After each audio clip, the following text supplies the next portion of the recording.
కర్ణుడు చనిపోయిన తర్వాత స్వర్గానికి వెళ్తూ ఉంటే ఆయనకు ఆకలి దాహం వేశాయి.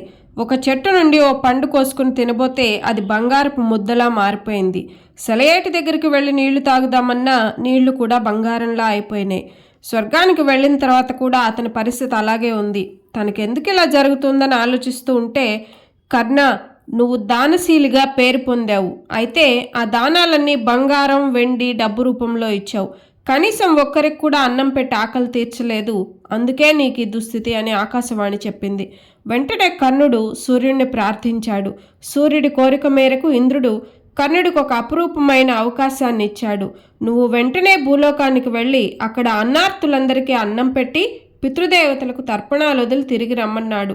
భాద్రపద బహుళ పాడ్యమి రోజున కర్ణుడు భూలోకానికి వచ్చి అక్కడ పేదవాళ్లకి అన్న సంతర్పణ చేసి పితృదేవతలకు తర్పణాలు వదిలి మళ్ళీ అమావాస్య రోజున స్వర్గానికి వెళ్ళాడు. అలా చేయగానే ఆయనకు ఆకలి తీరి కడుపు నిండిపోయింది. కర్ణుడు భూలోకంలో గడిపి తిరిగి స్వర్గానికి వెళ్ళిన ఈ పక్షం రోజులకే మహిళాయ పక్షం అని పేరు.